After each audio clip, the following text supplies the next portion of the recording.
沈飞今天睡了一个懒觉，睁开眼睛的时候已经是日上三竿了。现在王府已经重新请了个奶娘，2个小妞妞完全是奶娘喂着了。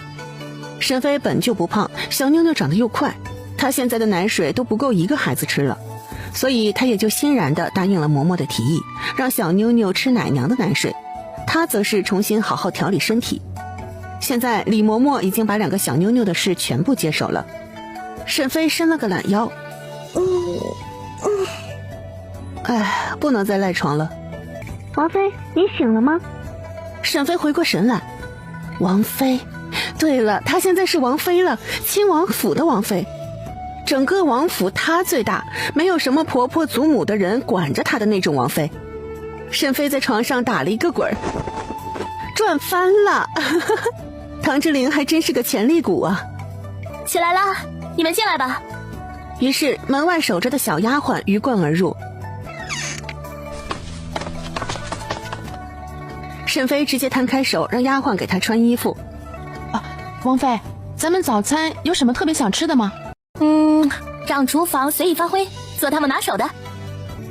好，那我让他们做点新花样，给您尝鲜。好，快去吧。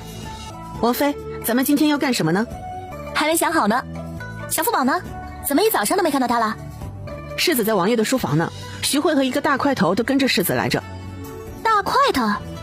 就是那个手臂快有奴婢腰粗的那个人。沈飞想起来了，自家仔仔不知道什么时候捡了这么一个人回府，而且还神出鬼没的。仔仔捡人的毛病和他爹还真像。走，咱们去看看仔仔干什么呢？北地幽州城，幽州王楚静怀接到皇上的圣旨，脸上的表情都皲裂了。他死死地攥着手，心中的愤怒险些爆发，这让他本就有些瘦弱的身子显得更单薄了。幽州王，请接旨吧。本王遵旨。他没想到这次这么倒霉，他竟然连封地的地盘都换了。虽然幽州因为唐国公叛乱，城内要赈灾和重建，但幽州的地盘比单州可大多了，而且土地也比那边好，每年产的粮食都是大丰收，而且还没有地震和洪水等那些自然灾害。北地真是除了会受到鲜卑侵扰之外，其他的好处还真不少。幽州这边靠着渤海，虽然朝廷禁海，但他还是能和朝鲜的一些商贩走私一些物品，这也让楚静怀赚得盆满钵满。这些都是楚静怀来了幽州之后发现的，他这么多年都是苟着发展呢，一点也没吐露幽州的好处。谁料现在不仅多年的积蓄不翼而飞，连老窝都被端了。楚静怀站起来，走到太监陈思身边。陈公公远道而来，本王必须要好好招待一番。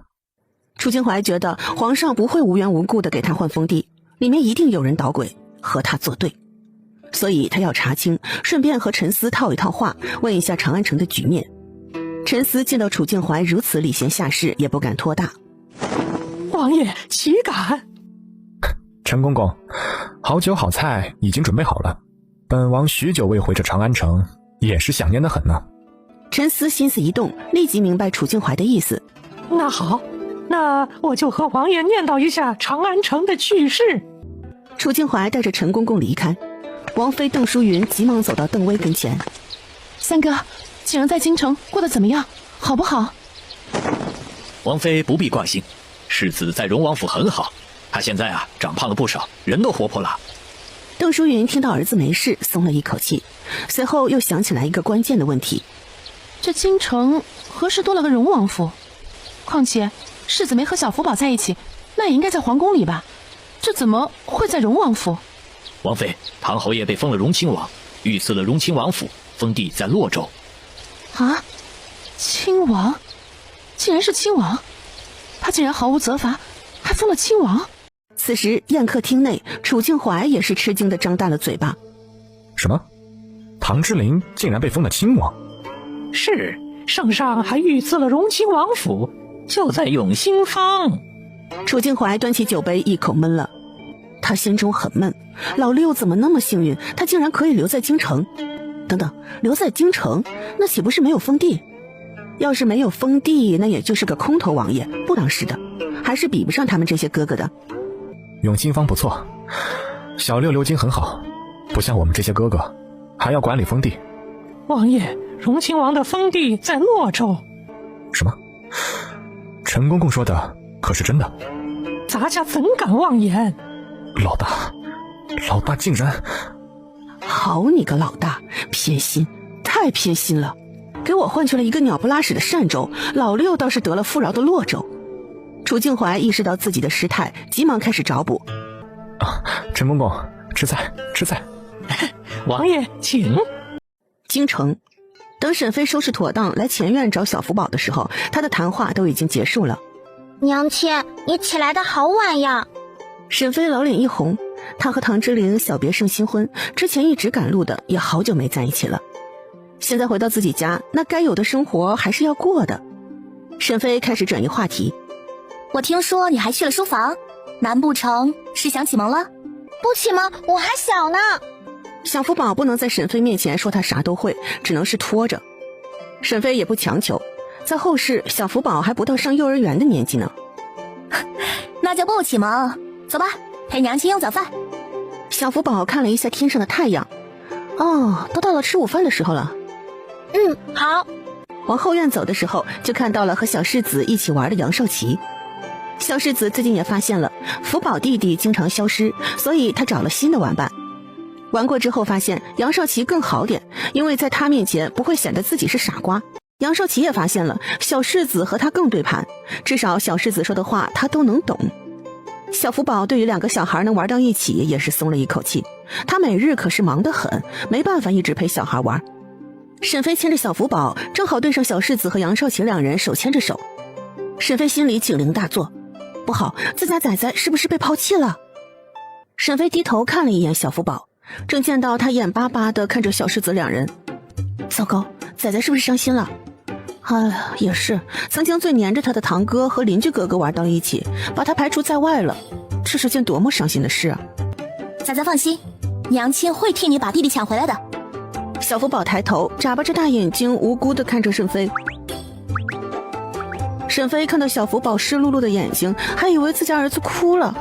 沈飞的决心更坚定了，他绝对不能让自家崽崽被排挤，他的崽崽必须是最幸福的崽崽。崽崽放心，一切有娘呢。沈飞不知道他完全是误会了。你们过来。六环婶，王妃娘娘。两个小孩一起跑了过来。景儿，你不是最喜欢和福宝弟弟玩吗？琪儿，我记得你从前不是和小福宝也玩得很高兴吗？糟糕，沈娘会不会怪他？我弟弟好忙的，我都找不到他。我们从前玩的不是很好，都是我让着他。福宝弟弟经常欺负我，我更喜欢小世子。沈飞看着三个小豆丁，貌似关系不太好处理呀。应该是孩子太少了，所以玩起来人不够分配。沈飞看了自家崽崽一眼，见他一脸无辜。娘亲，我没事儿。小福宝想说他每天都很忙的，没有时间陪孩子玩的。沈飞却觉得自家崽崽就是强颜欢笑。好吧，你们跟我去吃饭吧，吃完饭再玩。好的，六环婶。于是沈飞就带着一群小娃娃去吃了他的早午饭。午饭之后，沈飞就把二妮儿叫来了。于是午后的花园内，沈飞躺着躺椅晒太阳，两个小妞妞也在院子里午睡。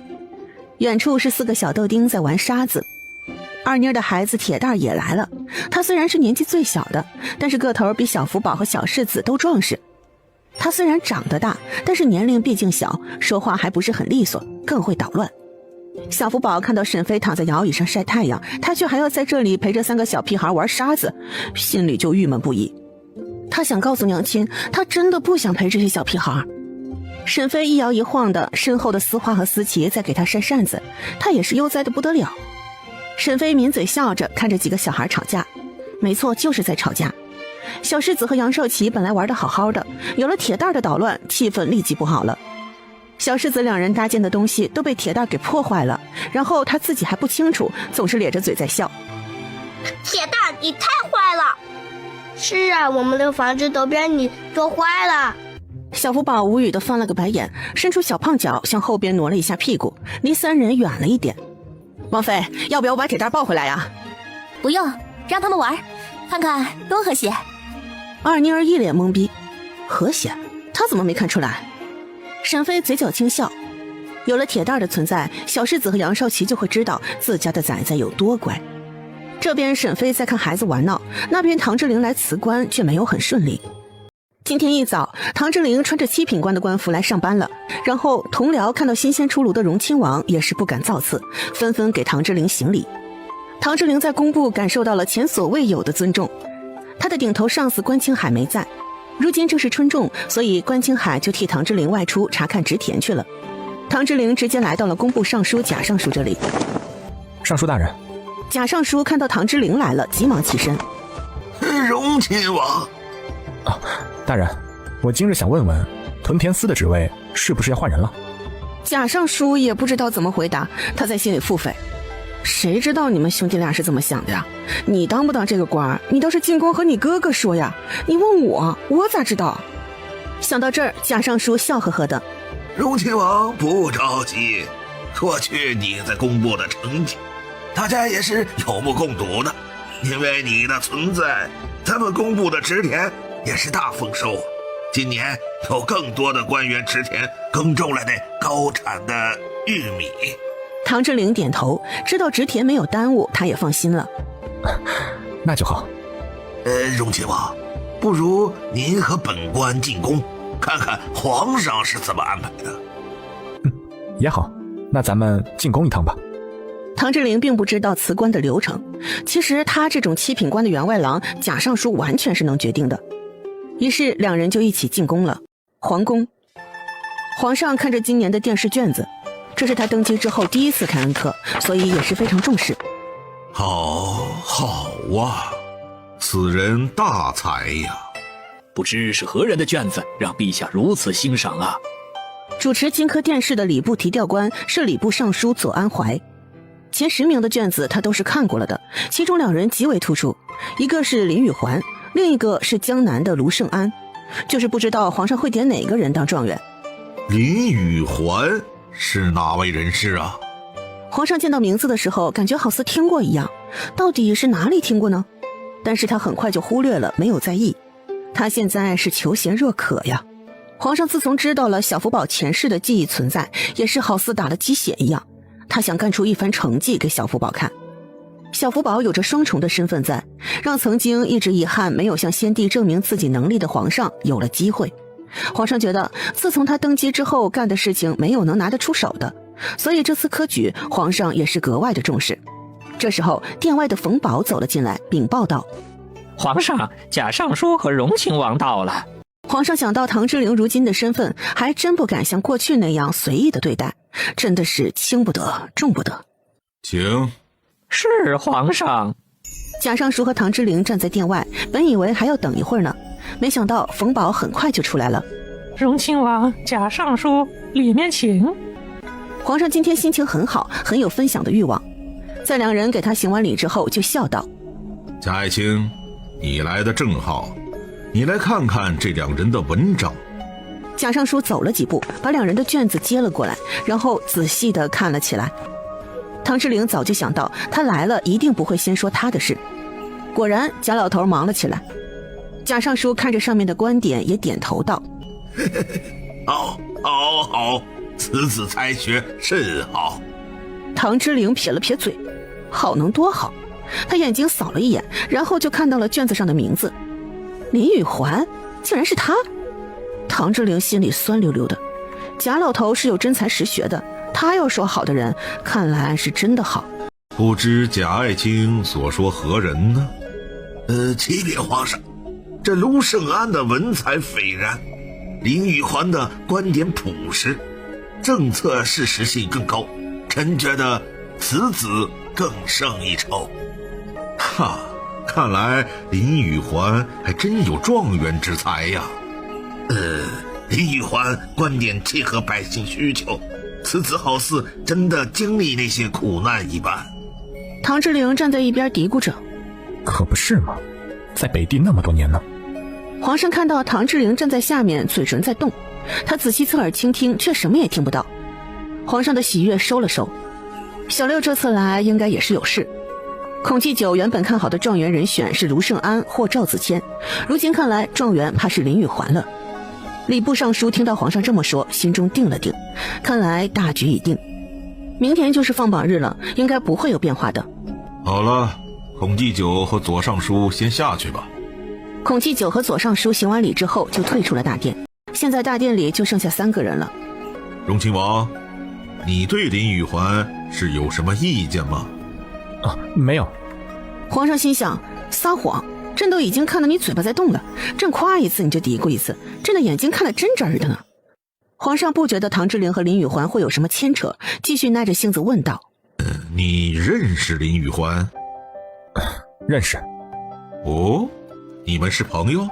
说起来朕还不清楚林宇环的底细。林宇环的底细唐之陵了解得可清楚了，他语气淡然道：林宇环是凌霄的孙子，是陈一年的外孙。唐之陵没有说别的，也不想把沈飞和林宇环过去的事拿出来说。唐之陵不知道他这话的威力有多大。贾尚书可是先帝的老臣，他自然清楚先帝因为什么把凌霄给革职的。毕竟如果凌霄不下去，那刘冠琼这个户部尚书是当不了的。贾爱卿，凌霄这个人，朕记得这人曾是户部尚书吧？是，陛下。皇上这下不奇怪了，林宇环的祖父和外祖都是3品大员，自然能教导出既懂事又懂文采的人才。皇上咂咂嘴，还真是可惜了。不过考虑到林家，不知道当初父皇降罪的最真实原因是什么，他已经给林家平反，不知道小福宝会不会介意。皇上心里有了打算，不再继续这个话题。贾爱卿，你此来可是有事要禀奏啊？皇上，荣亲王想要辞去工部屯田司员外郎的职位。哦，那荣亲王，你想去哪个部门呢？皇上想到，就算是做给小福宝看，也要满足唐之陵的愿望。唐之陵摇了摇头，他没想到辞去员外郎的职位还能有别的职位，但他不了解啊。唐之陵迷茫地看着皇上，皇上想了想，还是亲自问小福宝吧。荣亲王，先不急，等朕想好之后再给你个答案。贾尚书古怪地看了一眼皇上，不知道就这么个小事竟然还没有决断。最后唐之陵和贾尚书心中都满是疑问地离开了。冯宝，去调查林宇环和林家的所有事，朕要了解林家的详细情况。是，陛下。这凌霄被罢官可是12年前的事了。12年前，12年前可是发生了很多事，不仅户部尚书凌霄被罢官，还有昌安侯府全族流放北地。皇上想到12年前自己的遭遇，突然打了一个寒战。冯宝，冯宝。王九走进大殿。陛下，有何吩咐？皇上终于想起冯宝被他派走了。王九，去荣亲王府，请小福宝进宫，快！此时小福宝正在家里无聊呢，就见到徐慧带着令策走了过来。小福宝的眼睛一亮，他立即站起身，把身上的沙子扫掉，然后噔噔地跑了过去。令策都安排好了吗？是，精锐都选出来了。那就好，找个时间咱们一起进宫。王妃，那个大块头又来了。沈飞迷迷糊糊的都要睡着了，他睁开眼睛看到令策这个肌肉男，见他蹲着身子和小福宝说话也是很奇怪，这肌肉男似乎对自家的崽崽太恭敬了些。小福宝转身就对上了沈飞探究的眼神，一会儿看我眼色行事，不要多嘴，小心一些。令策有点无奈，你这么矮，我看你的眼色早就暴露了好不好？娘亲，你有什么事吗？这位先生，你好像没有好好介绍呢。娘亲，这是令策，以后就是咱们王府的护卫统领了。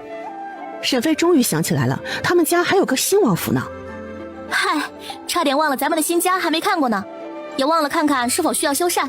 听说那个宅子很大，王府是需要个统领啥的。启禀王妃，奴才已经派人去修缮了，等修缮好了，您和王爷选个好日子，就可以搬进去了。沈飞满意的看了一眼徐慧，心想这人不仅是个花瓶啊。不错不错，想得周到。沈飞完全不知道小福宝私底下安排了多少事，找了多少人。小福宝也没有提醒沈飞，他不希望他娘亲为这些琐碎的事操心，只要他每日开心就好。娘，我还有事和令策说，就先失陪啦。沈飞默默地点点头。沈飞看着小福宝的小身影，突然有些感慨。他觉得他几个月不见仔仔，再次相见，仔仔好像已经不依赖他了。他的仔仔成长了不少。小福宝没有自己找机会进皇宫，而是皇上的人先来府中把小福宝接走了。沈飞目送小福宝上了马车，也是在犯嘀咕，皇上似乎太喜欢他的仔仔了。沈飞站在大门口，正巧唐之灵骑马回来了。